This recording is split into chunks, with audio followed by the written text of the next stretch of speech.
Radio J. La revue des revues ce matin avec David Reinhardt. Bonjour David. Bonjour. Alors, la revue des revues, voilà, je suis en train de l'attraper. C'est la revue des Deux Mondes ce matin, cher David, que vous mettez à l'honneur le thème « La haine de l'Occident » avec Alain Finkielkraut en couverture. Alors, c'est le thème de cette revue. Comment est-on passé, David, de l'admiration à la contestation, puis à la haine ? C'est la question que pose Aurélie Julia, Lise, la directrice de la revue des Deux Mondes, dans un entretien avec le philosophe Alain Finkielkraut. Il y a eu une remise en cause tout à fait légitime de l'Occident, qui, dans ses pratiques coloniales, contredisait ses bonnes intentions.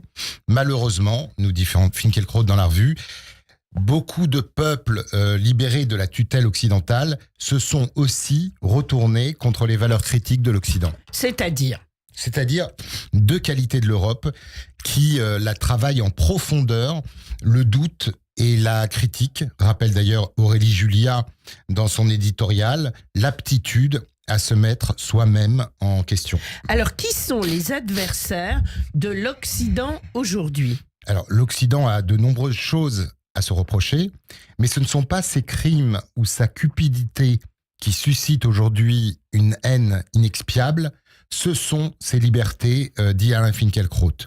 Par exemple, la place que l'Occident fait à l'autre sexe. Alors, existe-t-il au sein même de l'Occident des mouvements qui chercheraient à le déstabiliser ?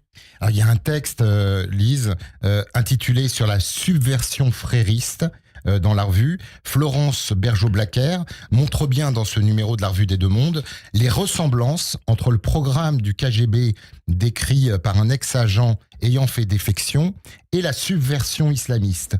Le mouvement des frères musulmans est un mouvement subversif réfléchi, cohérent, qui a une stratégie de conversion d'apparence pacifique à sa vision du monde. Le temps long et la faiblesse de l'ennemi sont ses principaux appuis et ses principales forces. Alors, comment ce mouvement s'y prend-il pour exploiter les failles des sociétés ouvertes ? Florence Bergeaud-Blacker nous montre comment l'islamisme s'emploie à exacerber les effets délétères de ce qu'on appelle de la déconstruction woke et à soutenir les mouvements révolutionnaires de la gauche radicale. Alors, rappelez à nos auditeurs rapidement en quelques mots ce qu'est le wokisme. La gauche radicale fait le procès de l'Occident prédateur, raciste, sexiste, hétéronormatif. Oui. Le mâle blanc européen et américain est devenu l'ennemi du genre humain. Qu'est-ce que le wokisme ? C'est l'éveil à toutes les formes d'exclusion pratiquées par le mâle blanc hétérosexuel. Alors, et la revue nous montre que l'islamisme s'emploie justement à soutenir cette gauche radicale. Alors, comment cette alliance se concrétise-t-elle ? Depuis le 7 octobre 2023, elle se cristallise en un mouvement hybride contre le sionisme et contre Israël qui soutient l'intifada. Des termes, nous dit encore Florence Bergeaud-Blacker dans la revue, empruntés au palestinisme des frères musulmans et qui sont réappropriés par différentes causes de la gauche radicale, écologique, des syndicats, des minorités antifascistes, néo-féministes, les militants contre le climato-scepticisme, des mouvements spontanés aussi, comme les Queers for Palestine. Alors, est-ce que vous avez un exemple ? Un entre mille, une tribune intitulée « Face au génocide », après un colloque organisé par Sciences Po Paris, signé par un collectif d'anthropologues, de sociologues, de philosophes, de scientifiques et d'artistes. Tous scandent « Free Palestine from the river to the sea ».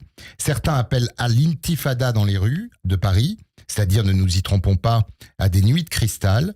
Ce faisant, ils adoptent la vision et la cause décoloniale activement diffusée par le frérisme et on peut se demander, écrit Florence Bergeaud-Blacker dans la revue, vers où cette familiarisation avec l'univers frériste, par son vocabulaire, par ses mobilisations politiques, son univers mental, va les entraîner. Alors tout ceci fait donc partie d'une volonté de renversement des institutions politiques.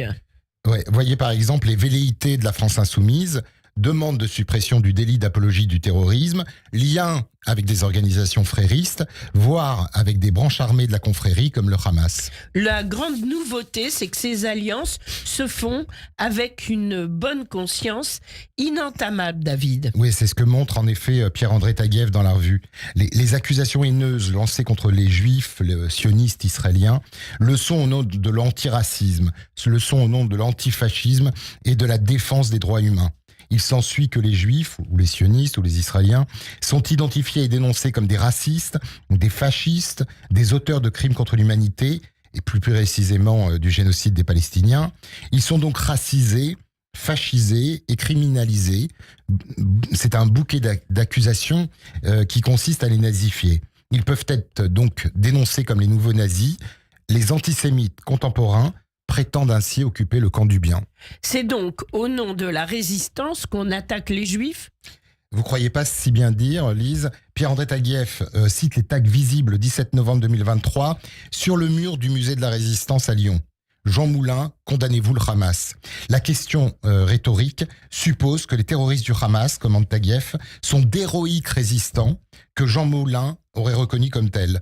Depuis 1945, le drapeau de la résistance comme combat insurrectionnel légitime contre un ennemi puissant occupant illégitimement un territoire n'a cessé d'être brandi pour justifier n'importe quelle lutte armée, y compris celle qui implique des actes terroristes. Alors cette haine d'Israël est donc liée à la haine de l'Occident, David ? Dans les premières variantes de l'antisémitisme moderne, l'hostilité à l'égard des Juifs allait de pair avec la défense de l'Occident qui était supposé menacé par les Juifs. Oui. Le vieil antisémitisme des modernes était pro-occidental. Les choses sont retournées un petit peu, beaucoup même. C'est que la haine de l'Occident est aujourd'hui inséparable de la haine d'Israël. Les passions anti-juives sont indissociables des passions anti-occidentales. La haine des Juifs ou des sionistes fait couple avec la haine des Occidentaux et de leur civilisation.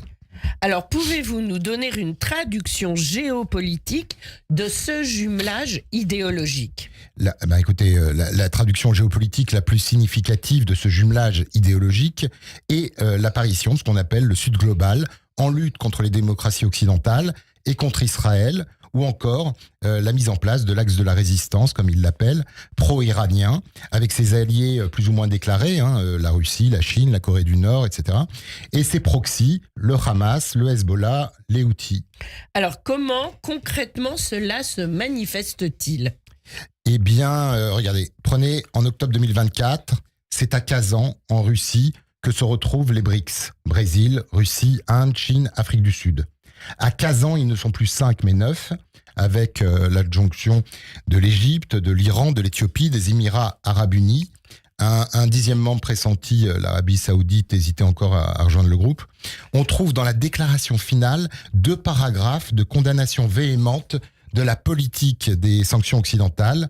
Cette même déclaration finale, rapporte Michel Duclos dans un article de la revue intitulé « Le Sud global », l'heure de la revanche, inclut 3 lignes sur l'Ukraine, sans aucune réprobation de l'agression russe, et 2 pages de condamnation d'Israël. Alors, est-ce à dire que la haine d'Israël serait un des marqueurs du Sud global ?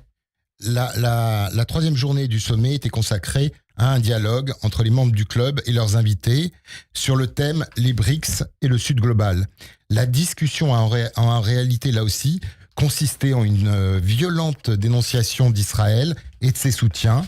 Preuve supplémentaire de cette évidence, écrit Michel Duclos dans son article, qu'un des marqueurs du Sud global, avec le rejet de la politique des sanctions, réside en effet dans la dénonciation du 2 poids 2 mesures des Occidentaux cristallisé sur le conflit israélo-palestinien. Alors, David Reynark, que faire ?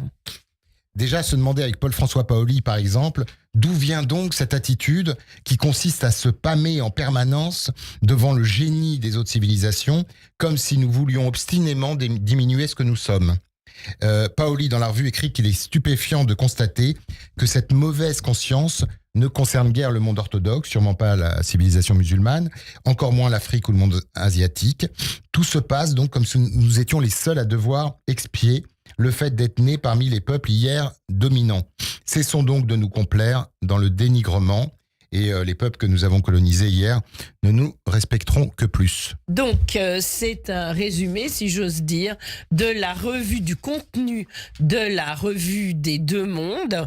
En en-tête, je crois à la victoire des démocraties, mais à une condition, c'est qu'elles le veuillent. Ça, c'est Raymond Aron. C'est la revue de février 2025. Wokisme, islamisme, extrême gauche, décolonialisme, la haine de l'Occident. Un portrait, Gisèle Halimi, l'indomptable. Un carnet de voyage, Le mystère Caravage, par Christiane Rancé.